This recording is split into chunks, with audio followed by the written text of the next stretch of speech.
Hadis pertama tadi, orang yang adzan 7 tahun berturut-turut dengan syarat muhtasiban, ikhlas. Syaratnya ikhlas, maka terbebas dari api neraka. Hadis kedua, orang yang adzan 12 tahun berturut-turut tidak pakai syarat ikhlas. Tidak pakai syarat ikhlas, wajib baginya masuk surga. Jadi ono wong mlebu surga iku modale adzan niku ono tibake. Modal nih. Assalamualaikum warahmatullahi wabarakatuh. Bismillah, alhamdulillah, assalatu wassalamu ala rasulillah. La hawla wa la quwata illa billah wa ba'du. Ila hadratin nabiyil mustafa Muhammadin sallallahu alaihi wasallam wa alihi wa azwajihi wa auladihi wa dzurriyyatihil kiram. Ila jami'i baqiyati sahabati wa tabi'ina syuhada'i wa salihin wal ulama'il amilin musannifin wa mu'allifin jamil malaikatil muqarrabin sadatina sufiyatil muhaqqiqin susanila sultanil awliya asy-syekh Muhyiddin Abdul Qadir al-Jilani wasairil awliya illah wal awliya tis'ah ummahatina wa abaina wa ajdatina wa jaddatina wa masyayikhina wa asadidina wa muallimina dawil huquqil wajibati alaina wa alal hadirina fi majlisina hadha susanila man fatahadil qaryah Istan ila mu'alif adal kitab Asy-Syaikh Al-Imam Jalaluddin bin Kamaluddin As-Suyuti radhiyallahu anhum sayqulillahi lahumul Fatihah. A'udzu billahi minasy syaithanir rajim. Bismillahirrahmanirrahim. Alhamdulillahi rabbil alamin. Ar-Rahmanir Rahim. Maliki yaumiddin. Iyyaka na'budu wa iyyaka nasta'in. Ihdinas siratal mustaqim. Siratal ladzina an'amta 'alaihim ghairil maghdubi 'alaihim waladdallin. Amin. Para jamaah, alhamdulillah pagi hari ini kembali kita dipertemukan Allah di majelis yang penuh dengan keberkahan ini. Mudah-mudahan setiap aktivitas kita dicatat oleh Allah sebagai amal soleh. Amin. Allahumma amin. Para jamaah, kita lanjutkan kajian kita Al-Babu Samin, bab yang ke-8. Betul ya? Bab 8, hadis nomor 4. Apa? 2. 2 atau 4?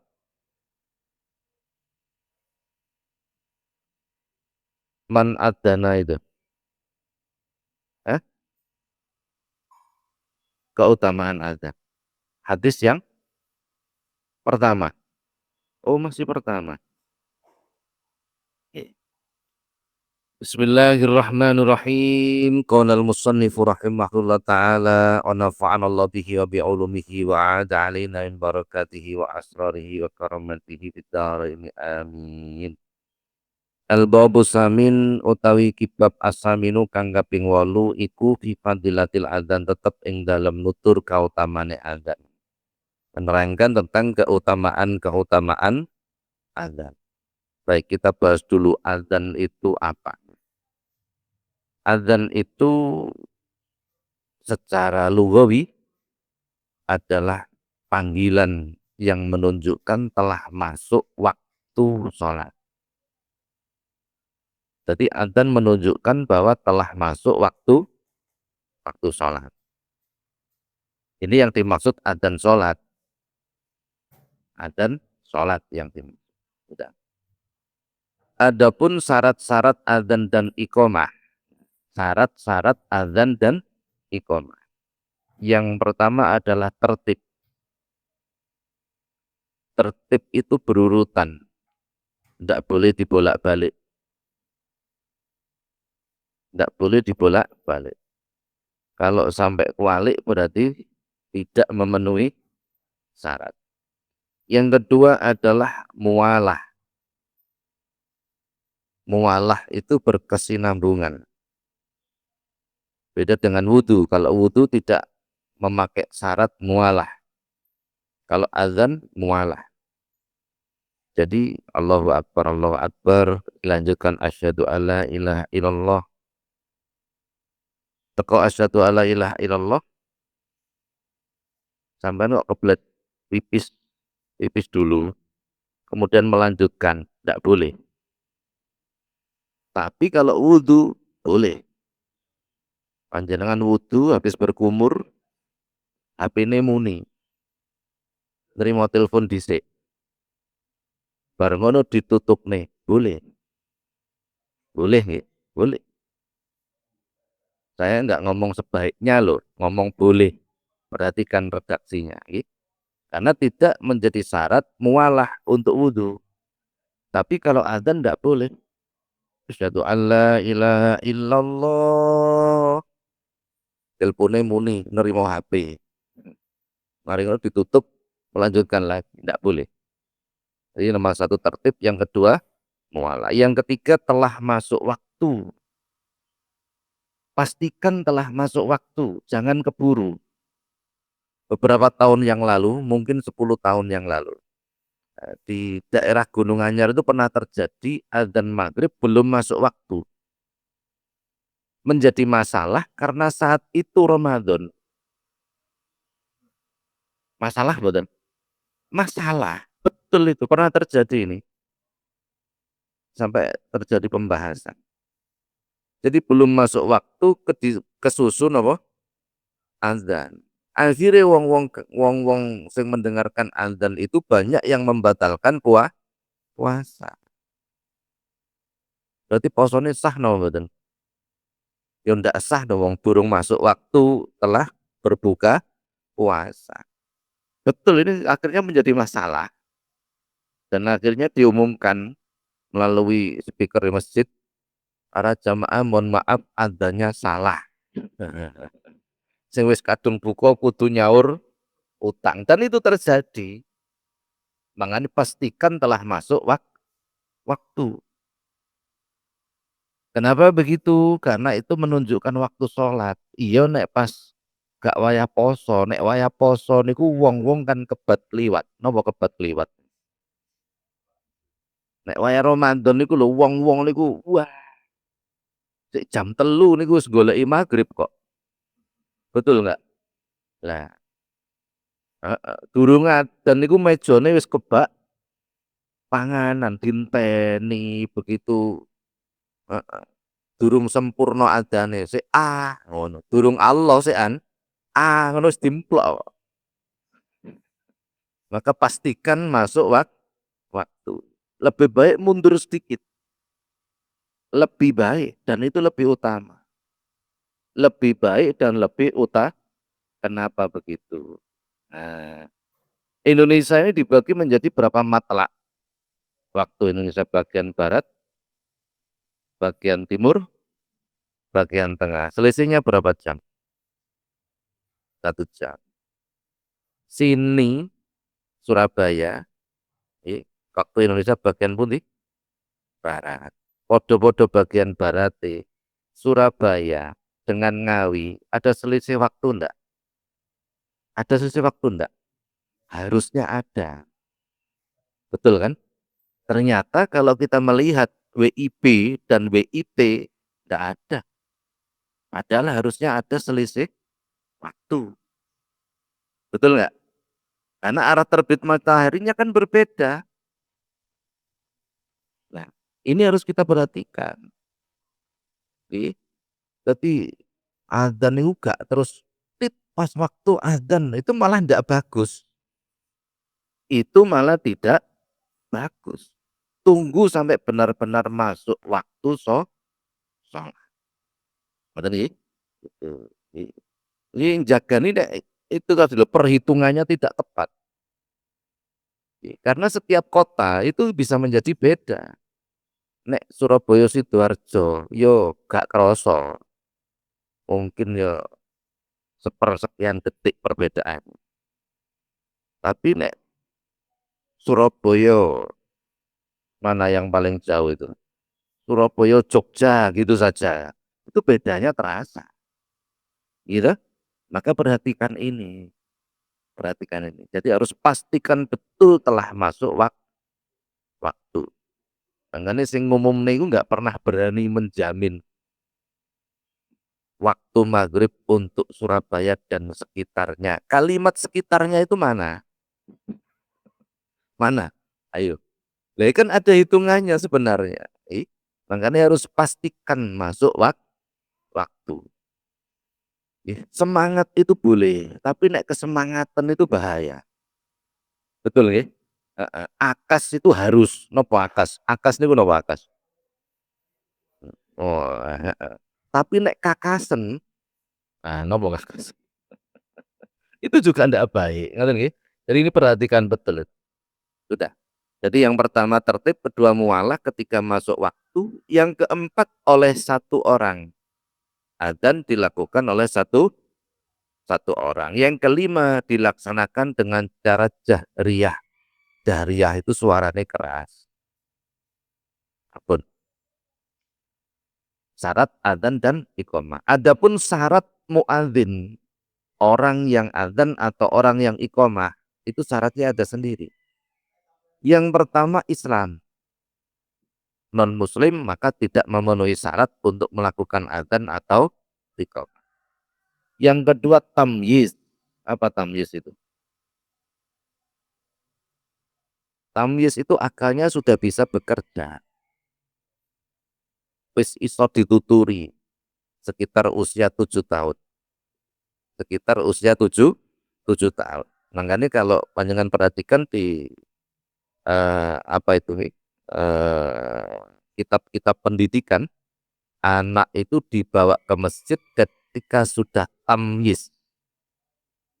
Anak dibawa ke masjid ketika sudah apa? Tamyiz. Kenapa? Wis iso dikandani. Kalau akalnya belum bekerja dengan baik, itu masih masa bermain, gak kena diomongi. Perhatikan nih. Nah, kena iso diomongi, ojo neng kono, neng kene wae. Bisa kan? Akhirnya menjadi teratur masjid. Tapi nek durung tamyiz, masa bermain, gak kena dituturi. Ambok sampai nomongi ya tiwas kesel. Lungguh, tetap ngeluto, saya kan begitu kan? Nah, maka pendidikan anak itu ketika telah tamyiz baru dibawa ke masjid. Sudah. Nggih. Berarti yang pertama Islam, yang kedua tamyiz. Nek akali gak genep, yo gak oleh adzan. Apa akal mboten genep niku napa?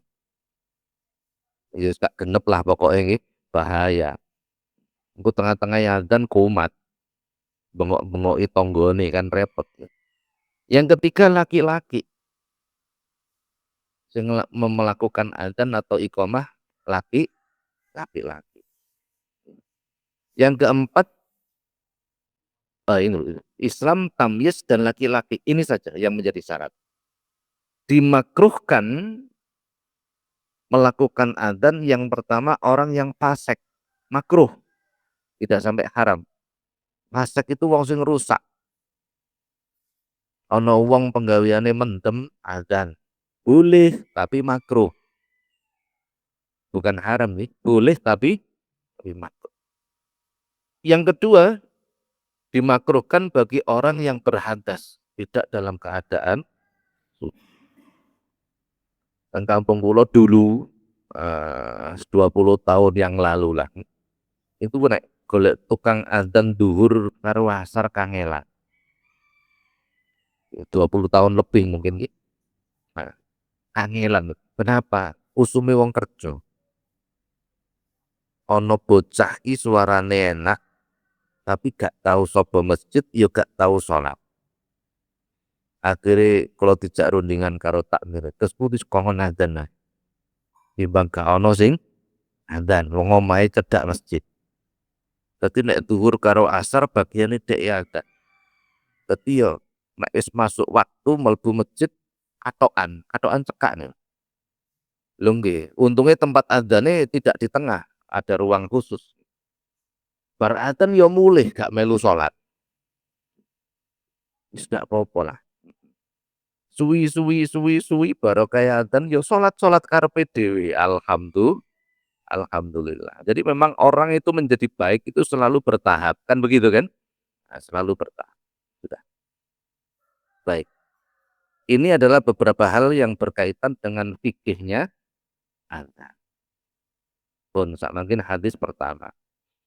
Qala sallallahu alaihi wasallam, dawuh Kanjeng Nabi sallallahu alaihi wasallam, man utawi sapa wong iku adzana adzan sapa man li sholati krana arah salat sab'a sinina 7 tahun muktasiban hale ikhlas krana Allah.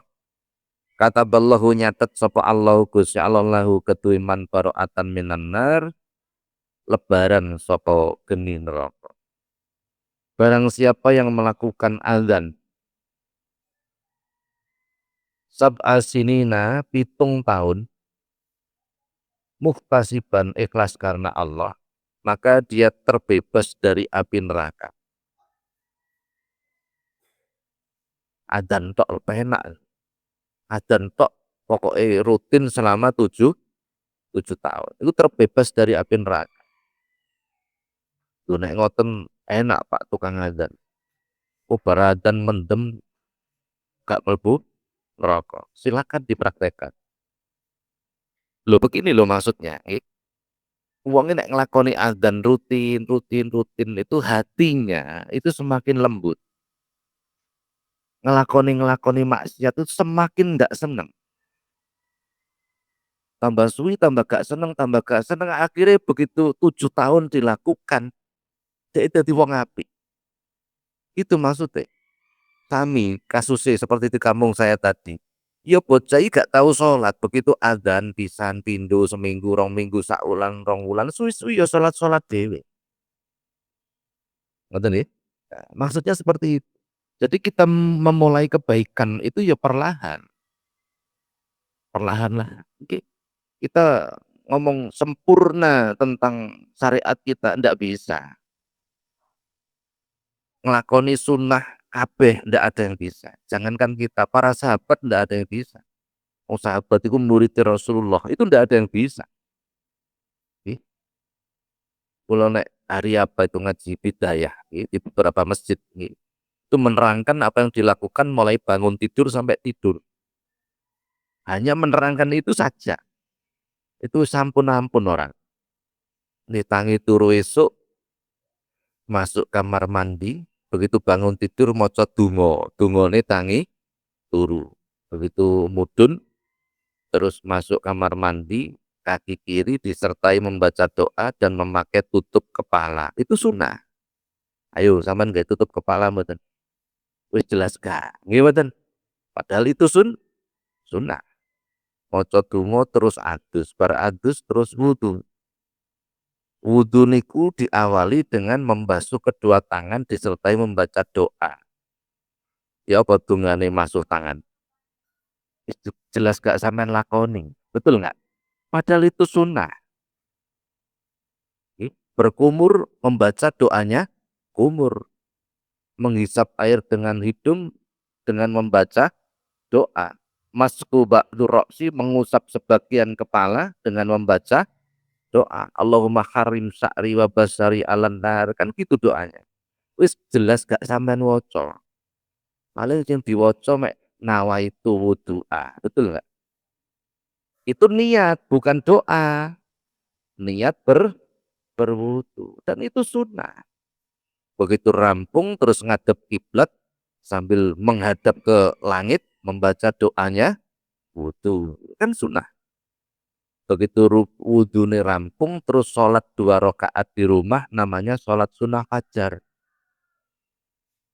Tidak di masjid tapi di rumah karena sholat sunnah ketika dilakukan di rumah pahalanya 27 derajat lebih tinggi daripada dilakukan di masjid. Saya ulang. Sholat sunnah manakala dilakukan di rumah 27 derajat lebih tinggi daripada dilakukan di masjid. Habis itu. Pun begitu rampung metu saka ngomah jangka sikil keluar rumah kaki mana dulu? Kiri dulu karena lebih mulia rumah daripada luar. Berjalan menuju masjid disertai membaca doa. Ya napa dungane nek isu-isu budal yang masjid. Wis jelas gak sampean lakoni. Betul kan? Padahal ini Allahumma inni as'aluka bihaqqi sa'ilina ilaika bihaqqi mamsaya hadza dan seterusnya. Begitu masuk masjid, melangkah masuk masjid, kaki kanan disertai membaca doa. Ya napa doane? Begitu mlebu masjid terus sholat tahiyatul masjid. Begitu selesai kemudian duduk berniat iktikaf. Itu dulu. Biasanya gak niat iktikaf, ya kan? Nah, padahal kalau tidak berniat, padahal innamal a'malu bin, semua amal itu menjadi sah manakala ada niat. Nah, dari ini bangun tidur sampai sholat subuh tok, sing kita belum melakukan berapa? Banyak sudah. Sudahlah, kebaikan itu bertingkat. Ngoten nggih. Ketika ono wong niku meninggalkan sunnah, ndak usah dimasalahkan. Karena kita sendiri banyak sekali yang kita tinggalkan. Ngoten nggih. Nah, pun. Baik. Contohnya seperti, maka orang yang melakukan adzan 7 tahun berturut-turut akan terbangun di dalam hatinya itu jiwa-jiwa kebaikan. Akhirnya tambah suwi, tambah api, tambah api, tambah api. Begitu. Baik, kita lanjutkan. Man adzana sinta sarotah sanatan wajabat lahul jannah. Barang siapa melakukan adzan 12 tahun, wajabat lahul jannah, maka wajib baginya masuk surga. Hadis pertama tadi, orang yang adzan 7 tahun berturut-turut dengan syarat muktasiban, ikhlas. Syaratnya ikhlas, maka terbebas dari api neraka. Hadis kedua, orang yang adzan 12 tahun berturut-turut tidak pakai syarat ikhlas. Tidak pakai syarat ikhlas. Wajib baginya masuk surga. Dadi ana wong mlebu surga iku modale adzan niku ana tibake. Modal nih. Kenapa kok 12 tahun itu tidak disyarati ikhlas? Nek wis 12 tahun bendino adzan 5 waktu ya ikhlas-ikhlas dhewe, betul. Ikhlas-ikhlas karepe dhewe. Betul itu. Lah piye mbelewengere gak karu-karuan. Wae ikhlas-ikhlas karepe dhewe, karep gak ikhlas wis percuma wong bendino ya wis ada. Jadi ini merupakan sebuah apa? Rasulullah itu seolah-olah menyampaikan pada kita bahwa ikhlas itu akan terbangun karena rutinitas. Karena rutinitas. Nek wis kulino itu gak kroso. Nek durung kulino ya nemen angele kan begitu kan? Sulit sekali. Sudah.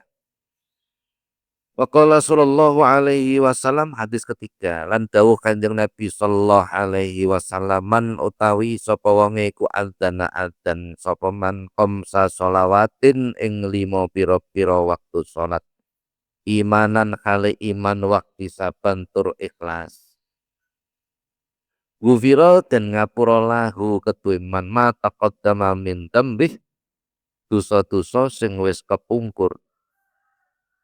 Barang siapa yang melakukan adzan untuk sholat 5 waktu, maka dosa-dosa di masa lalunya diampuni oleh Allah. Niki wis luar biasa.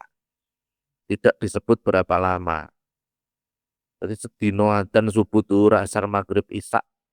Imanan waktu saban disarati iman dan ikhlas. Maka dosa yang lalu diampuni. Kalimat seperti ini banyak ditemukan dalam hadis atau Quran. Dosa yang lalu diampuni. Ini yang dimaksud doa, dosa selain dosa yang hakul adamu. Selain dosa dengan manusia. Dosa karo Gusti Allah, ngono lho maksudnya nggih. Nek dosa karo menungso ndak bisa diampuni. Nek dosa karo menungso itu disarati al-baroah. Baroah itu minta ridho, minta maaf. Oke. Disarati seperti itu. Kalau ndak minta maaf ndak bisa. Ndak bisa. Nanti ada di belakang itu bab tentang tobat. Insya Allah bab berapa itu? 20 berarti ya petang tahun kas kira-kira. Betul. Itu diterangkan. Eh, Jadi dosa yang kaitannya dengan sesama manusia itu prosesnya lebih sulit daripada dosa yang kepada Allah. Tobat itu manakala kesalahannya itu kepada Allah, rukunnya ada tiga. An-nadam, al-iqla, al-azam. Tiga. Iman ada rukunnya iman. Sholat ada rukunnya sholat. Salah satu rukun sholat tidak kita lakukan, maka sholat kita menjadi tidak sah. Demikian pula tobat. Rukun tobat itu ada tiga. Yang pertama nadam. Nadam itu menyesal. Menyadari kesalahannya sehingga menyesal. Nek gelo berarti durung tobat. Yang kedua al-ikhla, meninggalkan. Meninggalkan kesalahan yang dilakukan ini gak dibaleni meneh. Nek dibaleni meneh berarti durung tobat. Yang ketiga al-azm, mempunyai semangat untuk memperbaiki diri. Kalau tiga ini nggak terpenuhi, tidak disebut tobat. Ini kesalahannya kalau kepada Allah. Kalau kesalahannya kepada manusia, rukunnya ditambah satu, berarti empat. Namanya al-baro'ah. Al-baro'ah itu minta ridho orang yang disalahi. Cak sepurane yo, aku wingi ku nyolong pencite sampean. Sing duwe pencit ngomong, yo gak iso. Piro sing kok colong, mek telu lho cak. Bojoku nyidam kepingin pencit, jaluke pencit colongan. Oh kok ana nyidam jaluk pencit colongan barang. Akhirnya aku nyolong teke sampean. Gak iso, gak tak sepuro. Temen lho cak, aku njaluk sepuro. Timbangane bojoku mangan panganan sing haram. Iya tak sepuro, tapi 300.000 umpamane. Ya sudah, ya kita bayar. Karena menjadi syarat untuk dimaafkan. Menjadi syarat untuk dimaafkan. Walaupun harganya jauh di atas rata-rata. Muhammad bin Idris As-Syafi'i, Imam Syafi'i, suatu ketika ini ketika melakukan perjalanan itu nemu apel sing kintir, napa kintir? Kintir tengkali. Diambil apel ini. Begitu diambil dilihat ana wit apel ki mentelung dhuwure kali. Napa mentelung? Dahannya itu di atas sungai. Loh, apel jeblok dari situ. Secara fikih ini menjadi halal atau haram nek dimakan?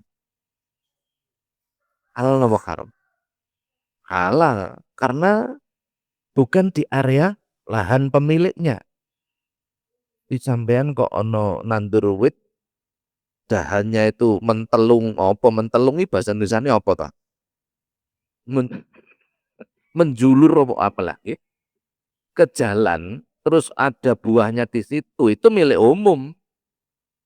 Fikih itu, fikih itu.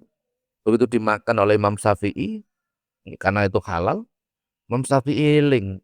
Walaupun secara fikih itu milik umum, tapi secara akhlak, aku gak melu nandur. Secara akhlak, aku gak melu nandur. Akhirnya Imam Syafi'i itu mendatangi yang punya kebun apel. Didatangi dan minta maaf. Apa kata pemilik kebun apel? Gak iso. Nek anjen nakmu njaluk ngapura ya tak sepuro, syaratnya yakmu ngrewangi aku 2 wulan. Jadi pembantunya 2 dan itu dilakukan. Cara sampean piye? Wong atase apel ae kongkon, betul kan? Itu berarti sik duwe sifat ego, tidak menyadari kesalahan. Kalau kita menyadari kita salah, ya manut. Kan begitu kan? Nah, Itu namanya al-baro'ah. Ngaten nggih. Jadi kalau ana wong adzan untuk sholat 5 waktu disarati iman dan iktisaban, maka dosa-dosa kecil yang kaitannya dengan Allah di masa lalu diampuni oleh Allah. Ngoten nek menjelaskan. Qala sallallahu alaihi wasallam lan dawuh Kanjeng Nabi sallallahu alaihi wasallam, salah satun tai wong telu iku yaksimuhum ngrekso hum ing wong telu sapa Allahu Gusti Allah taala min adzabil qabri saking siksa kubur. Rupane wong telu asyahidu wong sing mati syahid, wal muadzinu lan juru adzan, wal mutawaffa yaumal jum'ati lan wong sing mati ing dalem dina Jumat, walailatal jum'ah utawa ing dalem maleme Jumat. Hadis ini menerangkan Allah menjaga 3 golongan dari siksa kubur. Allah menjaga 3 golongan dari siksa kubur. Berarti siksa kubur ada ndak? Pasti ada. Wong hadise muni. Gitu. Beberapa tahun yang lalu sempat ramai di medsos karena ada beberapa pendapat yang menyatakan tidak ada siksa kubur. Ya kula nggih dadi pertanya-tanya lagi ngajine nang ndi kok iso muni ngono. Jelas ya. Jadi banyak hadis meriwayatkan tentang siksa kubur. Allah menjaga 3 golongan dari siksa kubur. Yang pertama asyahid, orang yang mati syahid. Jelas nih? Betul-betul syahid loh, bukan dugaan kita. Bukan dugaan kita. Ono wong melu perang zaman Rasulullah ini. Melu perang. Sahabat ini ikut perang. Mati ketika melawan orang kafir. Ketika jenazahnya sampai di rumah, ibunya, ibu sing sahabat mati ini kemudian mengatakan, sungguh beruntung dirimu. Engkau hidup dan bertemu dengan Rasulullah serta beriman kepada Rasulullah. Engkau mengikuti perjalanan Rasulullah. Engkau membela agama Rasulullah. Mati membela agama Rasulullah. Maka syahid bagimu, surga bagimu. Ibu ini matur ngoten. Langsung ditegur oleh Rasulullah. Bu, sing dadi nabi ku aku. Aku dhewe gak ngerti anakmu iki mlebu swarga apa ora. Makanya hati-hati, jangan kesusu untuk menjustifikasi orang. Ono wong salat tengah-tengahnya salat mati. Kira-kira seperti apa orang itu? Kira-kira. Oh, husnul khotimah. Belum tentu. Belum tentu. Lawang dek ning masjid iku rencanane arep nyolong kotak amal kok melok jamaah dhisik. Nggo tengah-tengah jamaah oleh sak rakaat wong-wong padha sujud dek nyolong kotak amal. Dilalkah pas sujud kematean. Apa kematean? Husnul khotimah apa suul khotimah? Nah, hati-hati di situ. Ya, hati-hati. Jadi jangan keburu kita menilai orang. Jangan keburu. Karena enggak mesti. Kita hanya boleh berbaik sangka. Nek ndelok tanda-tandane iki matine husnul khotimah. Boleh. Kalau melihat tanda-tandanya meninggalnya husnul khotimah. Dari tanda-tanda asline piye ya tetap gak ngerti. Tetap orang enggak. Begitu kan? Wal muadzinu yang kedua tukang adzan. Itu akan dijaga oleh Allah dari siksa kubur. Betul, siksa kubur itu berat loh. Jangankan siksa kubur, pertanyaannya aja berat. Betul. Orang mati itu pertanyaannya itu akan terus menerus selama 7 hari. Jadi jangan dipikir pertanyaannya itu man rabbuka wa man nabiyuka wa ma kitabuka itu tok, enggak. Banyak sekali pertanyaannya sampai ila yaumis sabi hari ke-7 nanti. Bab mayit di belakang, bab keberapa itu? 30 berapa itu? Insya Allah 9 atau 10 tahun yang akan datang. Terus pokoknya ngaji itu mawon lagi. Itu akan diterangkan. Jadi mayat itu akan mendapatkan fitnah fitnah itu ujian, itu ila yaumis sabi sampai hari ke-7. Terus-terusan. Sing nakoni itu gak kena dinego, apa dinego? Heeh, kawerenge setengah mati, betul itu. Hmm. Jadi orang dibebaskan dari siksa kubur itu pertanda baik sebenarnya. Pertanda, pertanda baik. Wa mutawaffa yaumal jum'ati wa lailatal jum'ati, dan termasuk golongan ketiga orang yang meninggal hari Jumat atau malam Jumat. Itu termasuk anugerah. Ono wong nawakal gak tahu sholat tapi muslim, wis gak karu-karuan, yo sembarang lah maksiat dilakoni, dilalah matine malam Jumat. Bagaimana? Apakah bebas dari siksa kubur? Iya, jelas. Hadis siksa kubur tok tapi mengko nang dina kiamat ya mbuh gitu ya. Heeh, siksa kubur saja tapi. Jadi orang meninggal hari Jumat atau malam Jumat itu termasuk anugerah. Betul. Mas yo beling bebas dari siksa kubur. Tapi kok beling ya siksa kubur tok sing bebas. Begitu dibangkitkan lagi dikumpul di dina kiamat, malaikat wis gak sabar. Oh nek kudu ngepruk wis mulai neng kuburan wis kudu ngepruk malaikat kan ngoten nggih. Heeh. Gitu kira-kira begitulah ilustrasinya begitu. Ini termasuk 3 golongan yang dijaga oleh Allah. Kenapa hari Jumat kok? Karena Jumat itu termasuk hari yang dimuliakan Allah. Sayyidul Ayyam Yaumul Jum'ah. Hari terbaik itu hari Jumat. Jadi nek ana wong mengatakan kabeh dina apik, salah. Salah itu karena Rasulullah sendiri mengatakan Sayyidul Ayyam, hari terbaik hari Jumat. Berarti kan tidak sama. Ini ana wong muni kabeh dina apik, enggak. Berarti gak tahu ngaji itu. Karena Rasulullah sendiri yang mengatakan hari yang terbaik hari Jumat. Dino sing paling elek dino napa? Hari yang paling jelek hari apa? Hari apa? Hari jatuh tempo. Betul nggih? Wes iku sumpek pokoknya nek kena sitok nggih bener ya. Iku dino paling apes dino. Itu Masya Allah. Sampeyan ya ana sing jatuh tempo ta iki. Lagi sudah. Jadi karena kemuliaan hari Jumat, maka dia dimuliakan oleh Allah, terbebas dari siksa kubur. Begitu para jamaah. Jadi ada hari yang dimuliakan Allah. Pertama hari Jumat tertinggi itu. Yang kedua Yaumul Arafah, ketika wukuf di Arafah, itu hari yang dimuliakan. Yang ketiga Yaumun Nahr, ketika orang-orang menyembelih kurban. Yang keempat Yaumul Fitr, Idul Fitri. Ini 4 hari yang dimuliakan Allah. Yang tertinggi Yaumul Jum'ah, hari Jumat.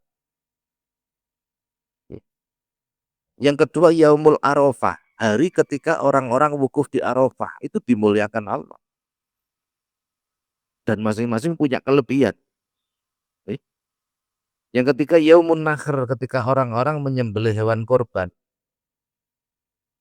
Yang keempat Yaumul Fitr, Idul Fitri.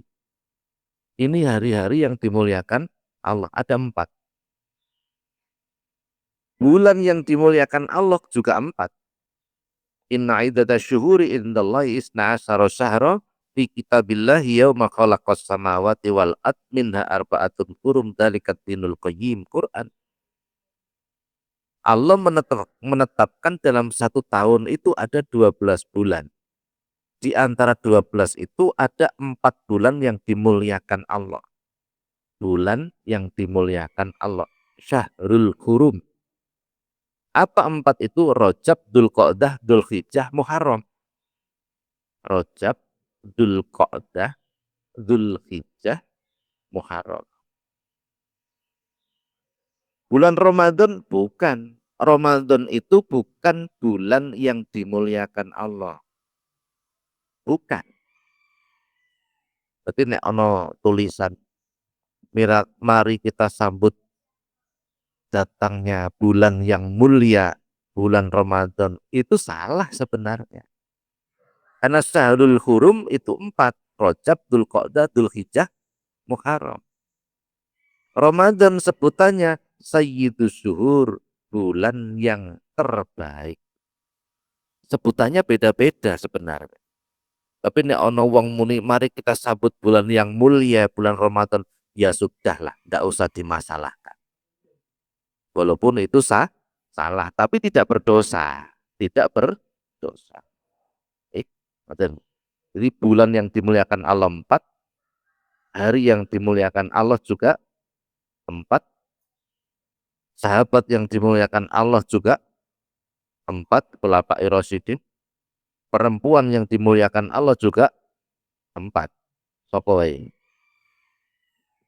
Jangan-jangan keapal sampean. Khadijah istri Rasulullah, Fatimah putri Rasulullah. Yang ketiga, bojone Fir'aun. Apa bojone Fir'aun? Yang keempat, ibune Nabi Isa. 4 ini 4 perempuan yang dimuliakan Allah. 4. Pun para jamaah sampai sini dulu menerangkan tentang keutamaan agama. Monggo barangkali ada pertanyaan, dipersilakan.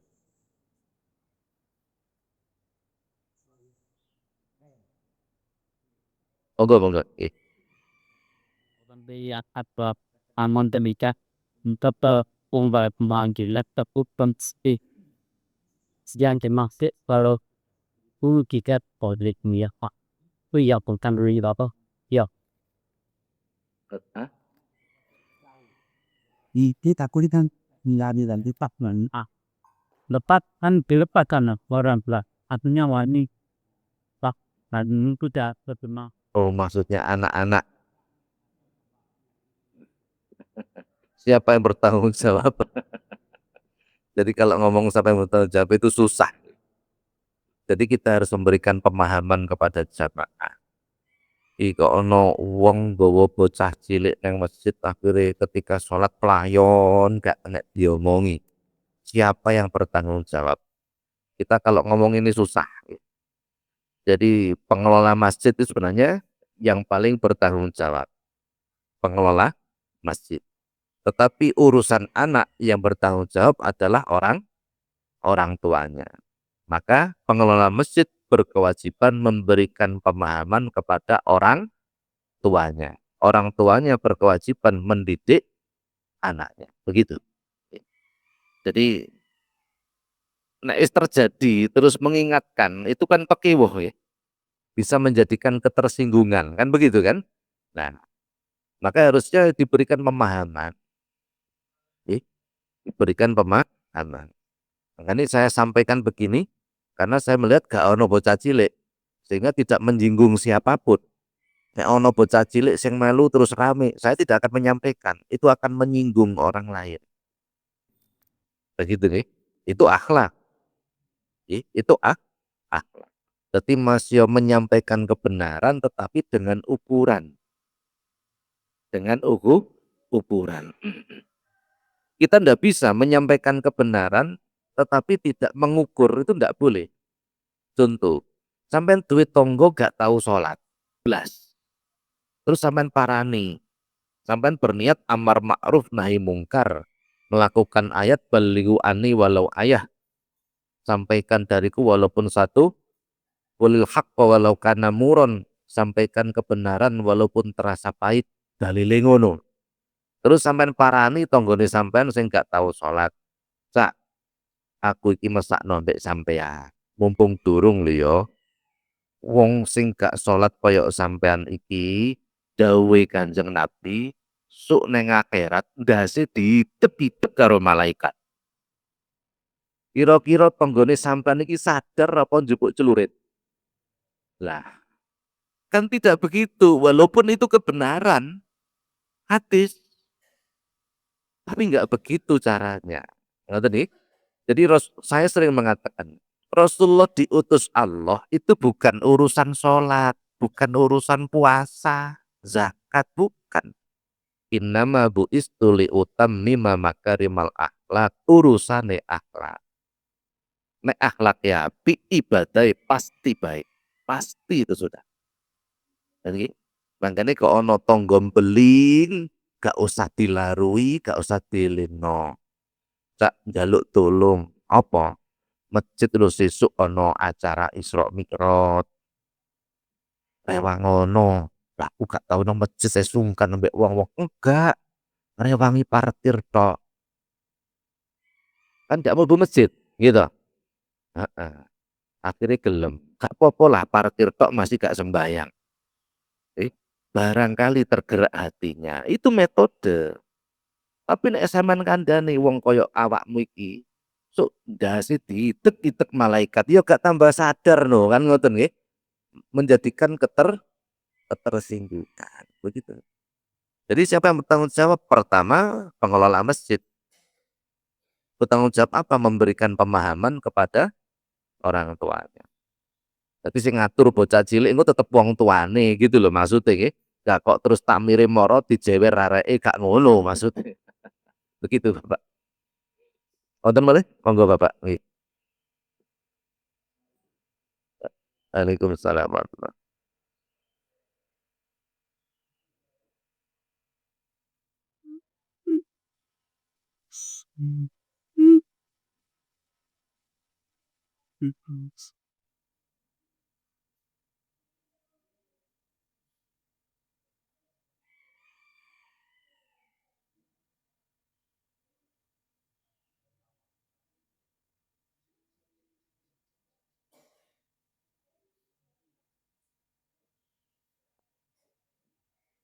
Masjid juga relatif agak jauh matanya ya.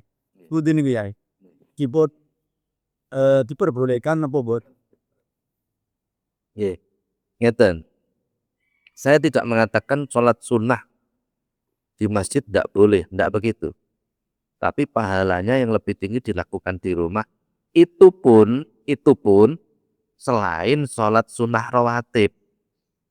Nek rawatib nih mengikuti di mana dia sholat.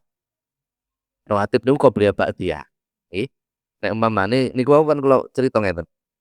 Habis bangun tidur, mandi, sholat fajar di rumah. Berjalan menuju masjid terus sholat tahiyatul masjid. Masuk tahiyatul masjid teng omah kan boten. Nah, gitu. Setelah itu menunggu adzan. Setelah adzan sholat qobliyah. Jadi qobliyahnya di masjid mengikuti tempat sholatnya. Boten.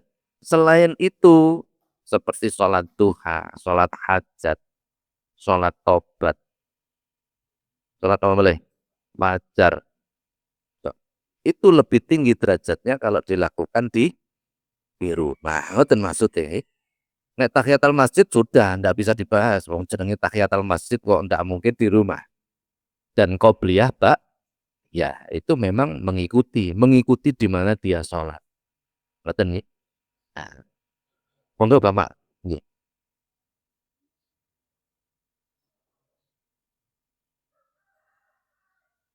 Fidyah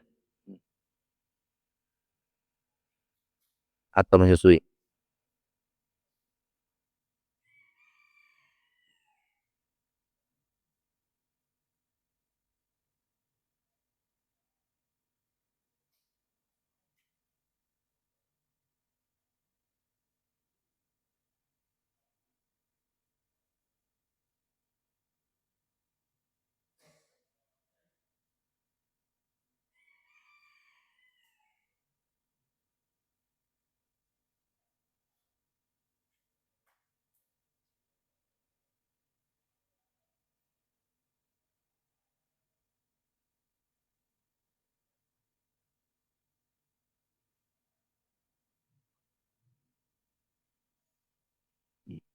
Baik. Bagi perempuan yang sedang hamil atau menyusui, kemudian tidak melakukan puasa Ramadan, tidak berpuasa. Kemudian ibu-ibu ini, perempuan ini harus bagaimana? Pertanyaan pertama, dia tidak puasa Ramadan itu karena apa? Ini dulu. Ini dulu. Kalau dia tidak berpuasa Ramadan itu karena dirinya lemah, awake gak kuat, maka ada dua pilihan. Boleh membayar fidyah atau nyaur utang puasa. Pilihan.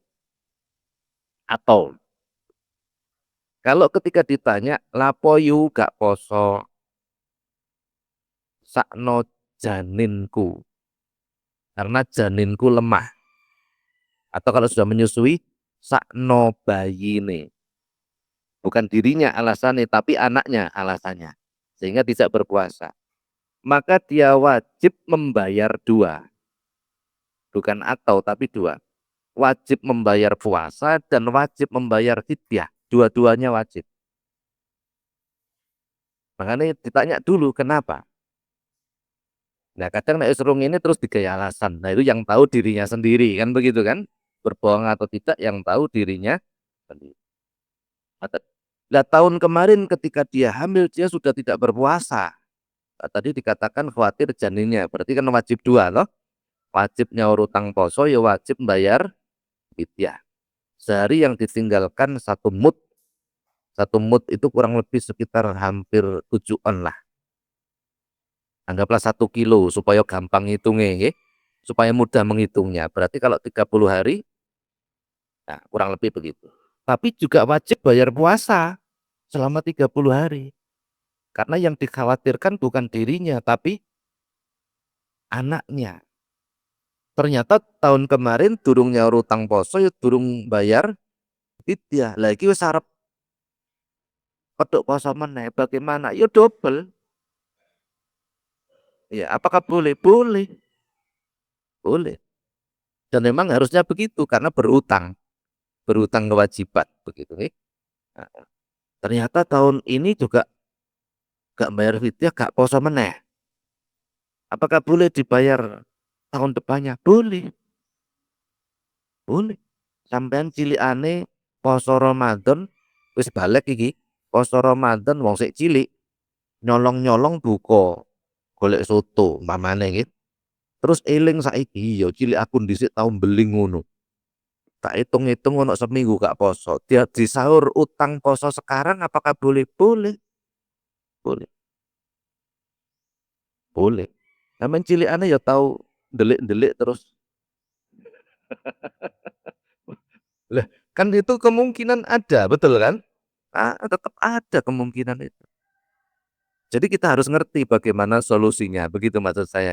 Jadi walaupun sekian puluh tahun yang lalu, boleh kita ganti sekarang, boleh, boleh. Ngoten, Bapak nggih. Ah, terakhir, Pak Bos ini yang terakhir ini.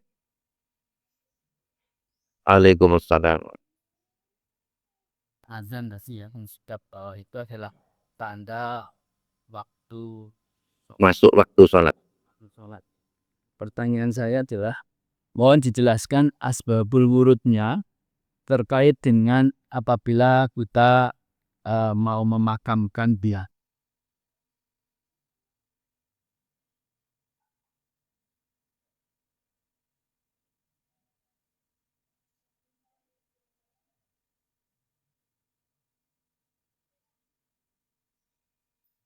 Nggih. Pertanyaannya, saya ulang pertanyaannya, barangkali salah. Adzan itu kan tanda masuk waktu sholat. Sing dimaksud adzan untuk sholat. Ini saya batasi tadi nggih. Kok terus ono wong mati diadani, ono wong arep budal kaji diadani, ono bayi tas lahir, betul kan? Apakah ini termasuk tanda masuk? Yo gak toh lah, wong bayi diadani kok masuk waktu sholat. Jadi begini, masing-masing itu punya punya punya dasar. Bayi diadani ini diusahakan, ini sunnah loh, sunnah itu. Bayi diadani supaya yang terdengar di telinga anak kita yang masih fitrah bersih itu adalah pertama adalah Allah. Kenapa enggak bismillah? Tapi Allahu Akbar, adzan kan Allahu Akbar. Kenapa enggak dibacakan bismillah? Nggak dibaca no bis. Engko gak mulai-mulai hareke, numpak bis saya. Gitulah kira-kira ini jawaban guyon ya. Tapi itu ilustrasinya begitu. Jadi yang dikenal pertama dari telinga anak itu Allah. Kenapa orang mau berangkat haji, berangkat umroh itu diadzani? Karena itu panggilan Allah. Al-hujjaju wal umaru wafdullah, kata Rasulullah. In da'auhu ajabahum wa in istaghfiruhu wa faralakum. Orang yang berangkat haji, orang yang berangkat umroh itu memenuhi panggilan Allah, menjadi tamu Allah, dipanggil oleh Allah. Lah adzan itu seruan panggilan untuk menyambut rahmati Allah. Lah wong mati ku ya dipanggil Gusti Allah. Kapan orang meninggal diadzani itu kapan? Kapan? Ketika Arab dipendem, apa dipendem? Ya. Karena ruh itu akan berada sejengkal di atas jasad selama jasadnya belum dipendem. Jadi nek ana wong mati, sik neng dalem, sik neng omah, itu ruhnya sejengkal di atas jasadnya. Begitu dilebokno liang lahat, dipendem, ruhnya berpindah ke alam yang lain. Bukan alam dunia, alam barzah atau alam kubur. Pindah sudah. Ya begitu ruhnya ini mau pindah, dielingno diadani ku mau, dipesen-peseni. Kowe saiki wis diceluk karo Gusti Allah untuk segera menghadap kepada Allah, ditandai dengan adzan. Terus diajari, ditalkin. Apakah ada dalilnya Pak ditalkin itu? Ada hadisnya. Lakinu mautakum. Talkinan ajarono orang-orang mati di antara kalian semua. Ada dalilnya, ada hadisnya. Begitu nih, diajari. Nah diterjemah, talkin itu lucu sebenarnya. Fulan bin Fulan, kowe saiki wis mati. Bariki kowe dipendem, terus ditekani malaikat loro jenenge Mungkar Nakir. Kowe bakal ditakoni, man robuka sapa pangeranmu, waman nabiyuka sapa nabimu, wama kitabuka apa kitab. Aja wedi kangelan jawaben karo lisan sing teges, Allahu Rabbi, Allah Tuhanku. Jadi ya lucu. Wong mati kok diulang. Tapi sebenarnya yang diajari ruhnya, karena ruhnya sejengkal di atas jasad. Apakah ini boleh? Boleh dan dianjurkan. Ini tolabul ilmi yang terakhir kali. Jangan baca redaksi hadisnya. Tolabul ilmi itu diwajibkan kepada kita minal mahdi ilal lahdi, bukan ilal maut. Bukan ilal maut loh. Mulai kita digendong sampai ilal lahdi, masuk ke liang lahat. Bukan ilal maut loh, bukan sampai mati loh. Wong mati sik neng omah itu sik kena kewajiban tolabul ilmi, gitu maksudnya. Gitu maksudnya. Jadi wong mati sik neng rumah sakit itu masih kena kewajiban tolabul ilmi, mencari ilmu. Begitu sampai teng liang lahat itu terakhir kali tolabul ilmi, makanya diulang karo Mbah Mudin dikei bocoran soal. Makanya guru bocorno soal itu ono dalile.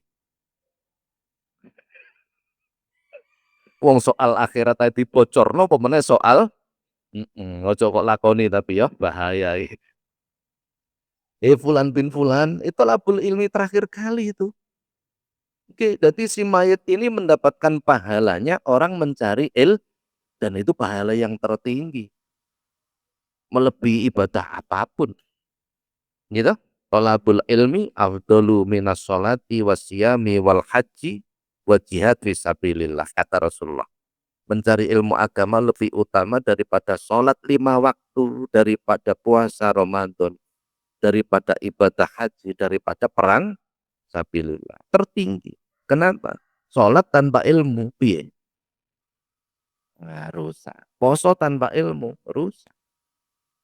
Dan itu diberikan kepada orang yang mati terakhir kalinya. Kesempatan untuk memperbanyak amal soleh. Begitu Bapak. Jadi diadani itu karena panggilan Allah, panggilan ruwe dipanggil gitu maksudnya. Nah, kalau adzan panggilan Allah, panggilan melakukan sholat. Ibadah haji panggilan Allah, nopo? Menjadi tamu. Kalau bayi lahir diadani, panggilan apa? Dipanggil masuk ke alam dunia, kan begitu kan? Nah, pindah alam dari alam rahim, pindah ke alam dunia. Begitu Bapak kurang lebih. Baik, ampun ngoten riyen nggih. Ngaji nek suwi-suwi ku ngarakno cepet luwe. Pun mugi-mugi manfaat. Al-Fatihah.